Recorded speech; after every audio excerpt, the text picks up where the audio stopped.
You hear that? Somebody just flushed. That's not good for audio. I'm a jack of all trades when it comes to movie audio. And guess what? I'm self-taught. Hi, I'm Donald McDonald, and I'm a professional movie audio consultant person. In this lesson, I'm going to teach you the ins and outs of movie audio. So strap in, put your headphones on, and let's dive into the world of movie audio. Sounds good? That was like a sound joke. You can cut it.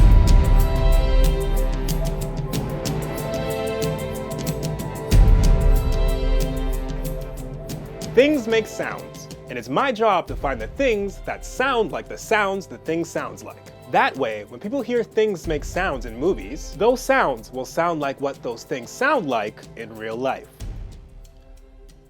Some people like to call it foley because of the theory that it was created by a guy named Jack Foley. This guy. But I don't believe that.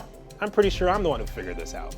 Back in the day, when I used to get hired for sound effects on movies, I thought I had to recreate the exact sound. So for the longest time when it came to sound effects, I was just doing the actual thing that it was supposed to sound like. If there was a horse race scene, well, guess what? I would get a dozen horses in my studio. There was crap everywhere. One time I had to do sound effects for a scene where a guy runs a marathon. Here's how I got that.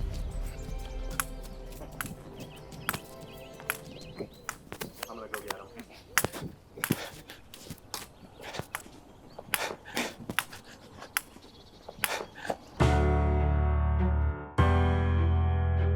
One of the worst experiences of my life was working on a movie called Misery, starring Kathy Bates and James Caan. So I'm looking at the footage, and there's a scene where she breaks the guy's ankle. Brutal stuff. That's when I realized, I can't keep doing sound like this. Well, I realized after the project, unfortunately. You can just make things sound like other things. It opened up a whole new world for me, and saved me a fortune on medical bills. Turns out, breaking celery is a great substitute for breaking your own legs. Pressing shoes into sand sounds like someone walking through snow. Kiss an elbow to simulate the sound of people kissing. It's best if it's your own elbow.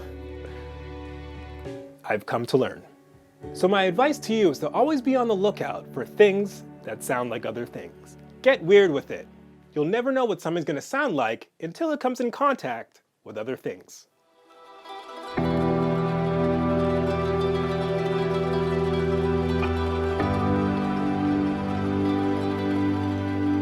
Action movies are a different kind of beast.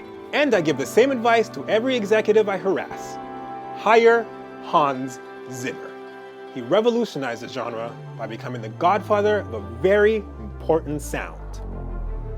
BWAAHHH! Zimmer's BWAAHHH sound from inception truly changed the genre. You can find this sound in action movies everywhere. And people will try to make the BWAAHHH their own. For example, Jurassic World made their own BWAAHHH out of a dinosaur roar, but undoubtedly it was a BWAAHHH at its core. Now if Zimmer isn't available, there's other composers out there as well. So there's John Williams, he's probably still alive. There's Danny Elfman. There's you know, if the studio has enough money, they can just probably get Hans Zimmer.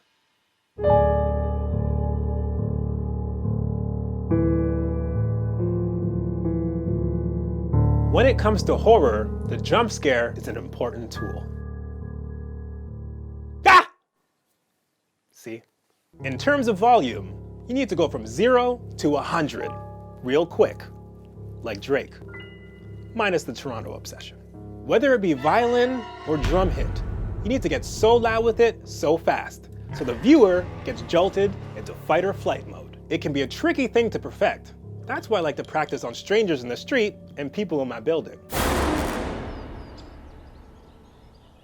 A trick that can also be used in horror movies is a kind of eerie sound that leads up to the jump scare. Does it ruin the jump scare? Maybe, but it puts the people in the right frame of mind. The frame of mind that they might just have a heart attack. Creepy music, creepy music, creepy music, and then BLAM! A clown in your face and shit in your pants.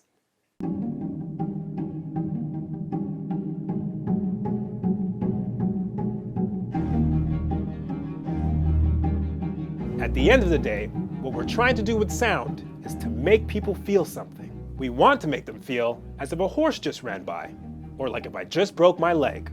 And now that you've learned these lessons, I want you to go out there and make people feel things too. So go out there and make some audio magic and break a leg. Actually, don't do that.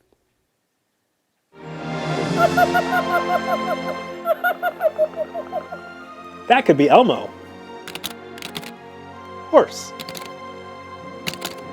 Horse on a trampoline. Mr. and Mrs. Claus making up after a fight. It's the whole fucking reason I'm here. Guy's getting sadder. It's just like at the Oscars.